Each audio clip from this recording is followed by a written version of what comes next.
complexes inutiles.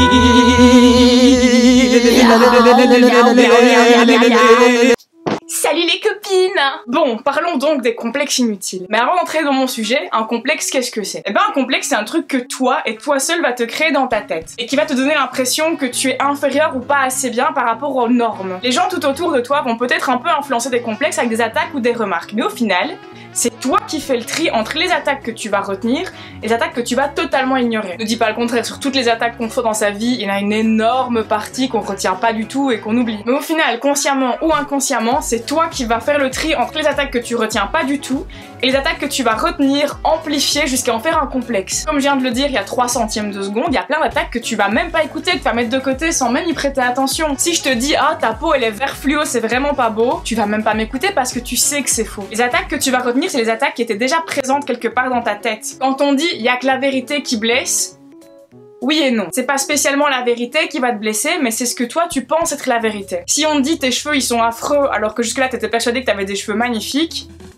tu vas même pas écouter. Alors que si on te dit t'aurais pas pris un peu de poids alors que t'es déjà un peu complexé sur ton poids, ah alors là tu vas bien l'amplifier et en faire un bon complexe sa mère. Donc y a que toi et toi seul qui crée la base de tes complexes. Pas les autres, pas les réseaux et encore moins ton corps. Les autres ils sont méchants, tout le monde est méchant, tout le monde est en train de parler avec sa petite bouche édentée avec une mauvaise haleine pour dire du mal de tout ce qui l'entoure. Les gens sont des petites vipères prêtes à cracher sur n'importe qui sur son passage. Quand tu te sens là et que tu vois une personne là, c'est bien plus facile de la critiquer pour la baisser à ton niveau plutôt que de faire l'effort de te mettre à son niveau. À moins de partir vivre en ermite dans les montagnes pour méditer sur le sens de la vie tout en fumant des herbes aromatiques, ça ne s'arrêtera jamais, alors va bien falloir que t'apprennes à pas faire attention à ce que les gens disent. Les réseaux sont... Ta gueule, le téléphone! Les réseaux sont faux. Sois pragmatique, tu le sais très bien. Même toi, tu mets que les photos où tu te trouves jolie sur Facebook. Et ton corps, alors là, c'est le dernier des coupables possibles. Ton corps, il est merveilleux, il respire, il fonctionne, il marche, il te permet de ressentir du goût dans ta bouche quand tu manges un putain de cheat meal, il te permet de ressentir le soleil sur ta peau et le vent dans tes cheveux, il te permet de sentir l'odeur de la pluie et de te reproduire avec d'autres gens. Ouais, parfois je suis un petit peu hippie, comme ça, tu vois, sur le discours un peu chamanique, quand j'ouvre mes chakras au cosmos et au pouvoir de l'univers, quand les planètes sont parfaitement alignées. Alors qu'est-ce qui te reste si c'est pas les autres, pas les réseaux, pas ton corps? Bah c'est toi. Voilà, c'est toi. Donc avant toute chose, ça va pas prendre 2 minutes, hein, ça va peut-être prendre toute une vie, mais tu dois décider que tu t'aimes. Je t'assure que si tu modifies un petit peu... Je t'assure qu'en modifiant légèrement ton discours mental et oral quand tu parles de toi-même, en éliminant tous les mots négatifs, eh bien ton subconscient va changer. À chaque fois qu'il y a une pensée négative dans ta tête du style « t'es pas jolie, tu sers à rien, t'es conne », tu te dis ta gueule à toi-même. Un bon gros ta gueule. C'est un exercice au début de se dire ta gueule à soi-même à chaque fois qu'on sent qu'on est sur le point de dire un truc méchant sur soi-même, et tout le monde le fait tous les jours. Combien de fois par jour tu dis « Oh putain, je suis trop conne. Oh putain, je suis trop moche. Oh, je suis trop nulle. Putain, je suis trop conne. J'ai oublié de prendre un sachet pour faire mes courses. » Ta gueule, Aline. Ta gueule, tu n'es pas conne. C'est un mot interdit dans ta pensée quand tu parles de toi-même. Ce genre de phrase, on le dit tous. Et ben t'élimines tout ce mode de pensée là et je t'assure que ton mental va changer. Même quand c'est sous forme de blague, ton cerveau entend ce que tu dis de toi-même. Tu peux te corriger toi-même, mais il y a une différence en dire putain mais je suis vraiment trop nulle, regarde le cardio merdique que j'ai fait aujourd'hui, et dire c'était pas la meilleure séance de ma vie mais la prochaine fois je ferai tout pour faire mieux. Et quand il s'agit de te dire que t'es moche, non, ta gueule!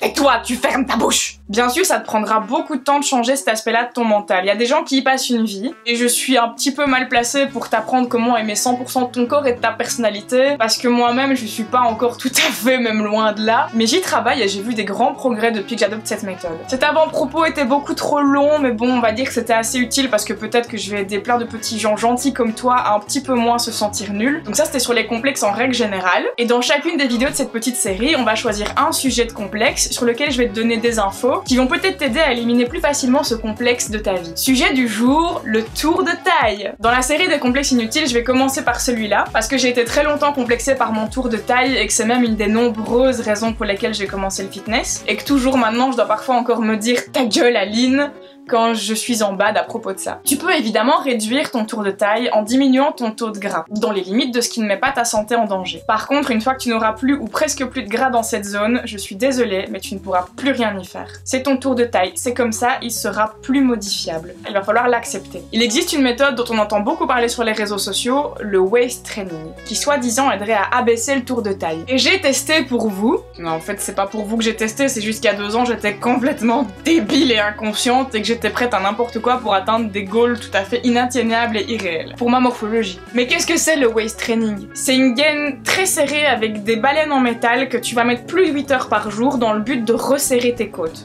6 mois. J'ai porté ça plus de 8 heures par jour pendant 6 putains de mois où je pouvais pas me baisser pour ramasser un objet par terre, où j'avais le souffle court et où putain, j'avais mal aux côtes. Ah, parce que j'ai serré comme une bonne grosse débile, hein. On peut pas dire que j'ai pas testé à 100% le concept. J'en mettais 4 l'une sur l'autre, je resserrais le tout avec une grosse ceinture, parfois même 2, histoire d'être sûre d'avoir du mal à respirer, tu vois. Ah ouais, j'ai frôlé les Darwin Awards. Si tu connais pas les Darwin Awards, tu googles ça et tu te payes une bonne tranche de rire à ma santé. Et quel a été le résultat de ces 6 mois de torture intense? 0 putain de centimètres en moins. 0. Pas 1 millimètre. Que dalle. Et pourtant j'étais assidue, y a pas un jour où j'oubliais de la porter. Conclusion, quand ton taux de gras a atteint son minimum raisonnable, le waist training ne changera plus rien à ton tour de taille. Il y a des personnes sur qui ça fait de l'effet, visuellement. Ce sont les femmes qui ont un taux de gras un peu plus élevé, et donc en portant la gaine, les graisses vont se répartir au-dessus et en dessous de l'endroit où c'est serré, créant un effet de taille marquée qui disparaît à la seconde où elles enlèvent leur corset. Le seul cas de figure dans lequel un corset peut réellement resserrer tes côtes, c'est dans le cas où tu portes un vrai corset à l'ancienne, 7 jours sur 7, 24 heures sur 24 que tu vas resserrer au fil des jours. Mais dès que tu l'enlèveras, tes chairs vont reprendre leur place avec un petit peu de temps. Au cas où tu aurais l'extrêmement mauvaise idée de faire ça, je me suis renseignée pour toi. Tes côtes flottantes vont se resserrer sous la pression du corset tant que tu le portes 24 heures sur 24. Ce processus prend des mois voire des années, c'est très long, comme ma vie, c'est très lent, très douloureux et surtout très dangereux. Tes organes vitaux vont se répartir au-dessus et en dessous de ta taille. Faut pas être médecin pour se douter que c'est pas idéal, question santé. Mais c'est tout de suite plus crédible quand on cite les mots d'un médecin. Alors je vais citer les mots du docteur Angel Villaseca. Le fonctionnement des poumons est entravé. Les organes tels que le foie changent de position et de forme pour pouvoir continuer à fonctionner malgré la gêne provoquée. Si un organe se déplace, il modifie la position des organes qui lui sont proches. C'est logique. De ce fait, il se déforme.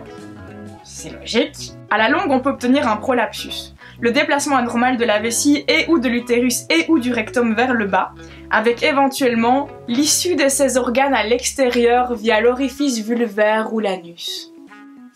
Comme une chaussette qui se retourne. Et c'est pas tout! On continue! Le corset, en soutenant ton tronc de manière artificielle, va atrophier les muscles de ton dos et tes abdominaux. Comme tu es soutenu par le corset, ça va tuer les muscles qui ont normalement le rôle de te soutenir. Ton ventre va devenir flasque et pendant et tu auras beaucoup de mal à te tenir droite sans corset. Donc tu vas être obligé d'en porter un.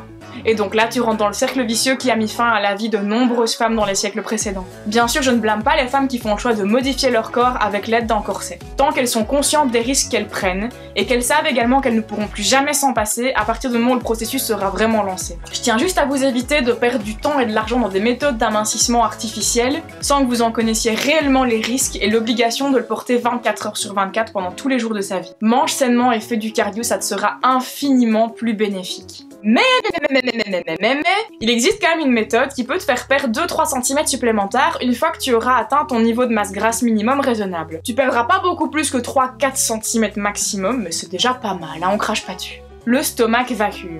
La vidéo est déjà vachement longue donc je vais pas l'expliquer ici, je ferai une vidéo entièrement dédiée à ça et je vais couper la vidéo pour le moment. Mais je vais pas te laisser en plan, Janine, t'as cru que j'étais méchante à ce point? D'ici à ce que j'ai fait la vidéo sur le sujet, tu peux regarder la vidéo de Chloé Lanchois, sur qui j'ai calqué mon training de stomach vacuum quand j'ai commencé à en faire. Sa vidéo est super bien expliquée, assez complète et vraiment pas mal. Donc voilà, petite pub pour elle, c'est gratuit, bisous. Donc voilà, allez voir sa vidéo, elle a des super bons conseils. Et en plus, qu'est-ce qu'elle est bonne! Donc voilà, pour le sujet de la taille extrêmement fine, je pense avoir fait le tour de la question. J'espère que ça a pu vous aider un petit peu, et que ça vous évitera au moins de faire des choix dangereux sans en connaître les conséquences. N'hésitez pas à me dire dans les commentaires ce que vous pensez de ce nouveau format de petite série, et d'éventuels sujets que vous aimeriez que je traite par la suite. Je vous fais des énormes poutous. Salut!